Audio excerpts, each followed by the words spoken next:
I think we're going to look back at the Meta layoffs as one of the pivotal moments in AI and jobs at this point in history. You may know that Meta, the company behind Facebook, laid off about 10% of its workforce, or 8,000 people, a staggering number. And it wasn't necessarily that they laid those people off because the technical capability of AI could do their jobs. It was that the technical cost of building AI is getting so expensive that Meta had to start finding money. And one of the ways that they found money was to cut 10% of its workforce. The CFO basically said this out loud, saying that running leaner, actually, let me quote her.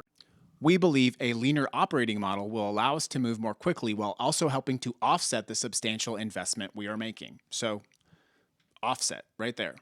But it's actually the story of what happened before that that is getting lost in the sheer volume of the layoffs.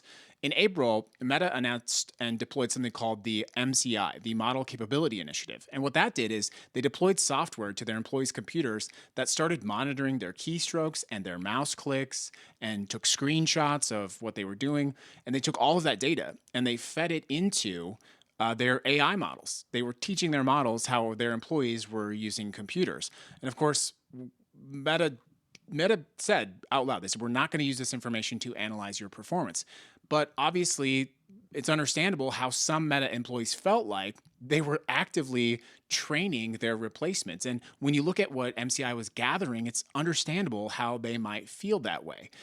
On May 12th, a bunch of Meta employees put flyers all over Meta campuses talking about this program specifically. And 8 days later, 8,000 people were laid off.